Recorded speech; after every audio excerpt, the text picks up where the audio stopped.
मंगलू एक ग्वाला था। एक दिन जंगल में उसकी गाय चर रही थी। वह चीड़ के पेड़ों की छांव में बांसुरी बजा रहा था। बांसुरी की धुन जंगल में गूंज रही थी। तभी उस रास्ते से उसने राजा के दल को जाते हुए देखा। मंगलू जोर से हंसा। वजीर ने इसे राजा का अपमान समझा। उसने राजा से मंगलू की शिकायत की। राजा ने मंगलू से हंसने का कारण पूछा। वह बोला, मैं समय आने पर बताऊंगा। राजा को क्रोध आ गया। उसने ग्वाला को कारावास में बंद करवा दिया। मंगलू ने राजा से निवेदन किया कि महाराज, मुझे बांसुरी बजाने का बहुत शौक है। मुझे जेल में भी बांसुरी बजाने की इजाज़त दी जाए। तुम सुबह रोज सुरक्षा कर्मियों की उपस्थिति में बांसुरी बजाने जेल से थोड़ी देर के लिए बाहर आ सकते हो। कुछ देर के बाद फिर जेल में कैदी के रूप में रहोगे। राजा ने मंगलू को आज्ञा दी। राजा की एक लड़की थी जिसका नाम दिव्या था। वह बहुत खूबसूरत थी। उसे गाने का शौक था। एक दुर्घटना में उसकी याददाश्त चली गई थी। अब वह किसी से बात नहीं करती थी, गुमसुम रहती थी। राजा ने उसकी याददाश्त लौटाने के लिए बहुत प्रयास किए, परंतु सब बेकार। रोज सुबह सुरक्षा कर्मियों की उपस्थिति में मंगलू जेल से बाहर आकर थोड़ी देर तक बांसुरी बजाता रहता। मंगलू की बांसुरी की धुन दिव्या के कानों तक भी पहुंची। वह अपने कक्ष से बाहर आकर बांसुरी की धुन को सुनती रहती। एक दिन रानी ने दिव्या को बांसुरी की धुन सुनते हुए देखा।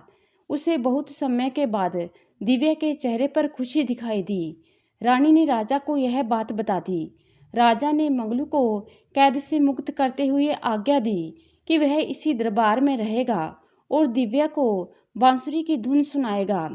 मंगलू ने ऐसा ही किया।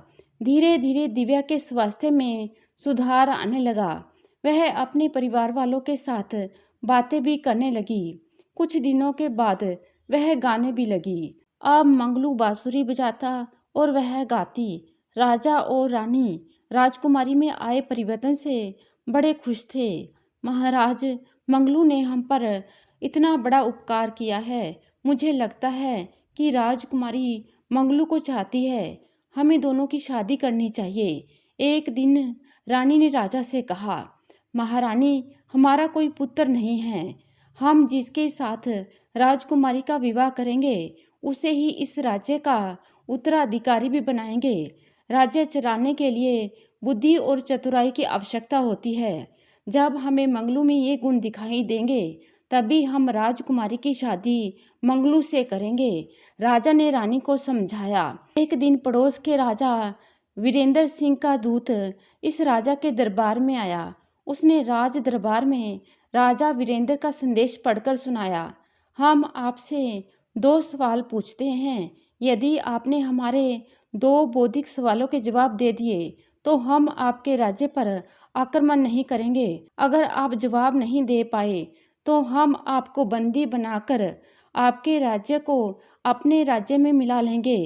पहला सवाल है, इस चांदी के टुकड़े को देखकर बताओ, इसमें हम कहाँ पर हैं और तुम कहाँ पर। चांदी के टुकड़े को दिखाते हुए दूत ने संदेश पढ़ा। अपने साथ लाए 2 घोड़ों को राज दरबार में पेश करते हुए दूत ने दूसरा सवाल पढ़ा। यह दोनों घोड़े एक जैसे हैं, इनका रंग भी एक जैसा है। बताओ, इसमें कौन पिता है और कौन बच्चा है। जो पिता है उसके भार के बराबर चांदी के सिक्के हमें भेजने होंगे। कोई भी दरबारी राजा वीरेंद्र के भेजे इन सवालों के जवाब नहीं बता पाया।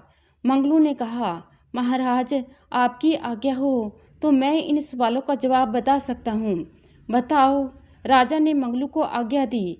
मंगलू ने दूध के लाए चांदी के टुकड़े को हाथ में पकड़कर गौर से देखा और बोला, महाराज, यह चांदी का टुकड़ा पड़ोस के राजा वीरेंद्र सिंह और आपके राज्य के नक्शे के रूप में है। इसमें ऊपर वाले बिंदु पर आपका राज्य है और दूसरा राज्य वीरेंद्र सिंह के राज्य को दर्शा रहा है। मंगलू ग्वाला था ही। वह पहले घोड़ों का व्यापार भी करता था, इसलिए उसे घोड़ों के स्वभाव के बारे में भी पता था। दूसरे सवाल का जवाब देते हुए मंगलू बोला, दूध के लाए इन 2 घोड़ों को मैदान में एक साथ छोड़ दिया जाए। जो घोड़ा आगे आगे दौड़कर चले, थोड़ी देर बाद पीछे वाले का इंतजार करे, वह बच्चा है, दूसरा घोड़ा उसका पिता है। राजा मंगलू की बुद्धिमत्ता से प्रभावित हुआ। उसने राजकुमारी की शादी मंगलू से कर दी और उसे अपना उत्तराधिकारी भी घोषित कर दिया। मंगलू बोला, महाराज, जंगल में आपके दल को देखकर जब मैं हंसा था तो आपने मुझे हंसने का कारण पूछा था। मैंने कहा था कि समय आने पर बताऊंगा। आज वह समय आ गया है। मैं यह सोचकर हंसा था कि मैं राजा की कन्या से विवाह करूंगा और स्वयं भी राजा बनूंगा। मैं अपनी कल्पना पर ही हंसा था, जो आज साकार हो गई। तो दोस्तों, ये कहानी आपको कैसी लगी? आशा करती हूँ कहानी को पसंद करेंगे। धन्यवाद।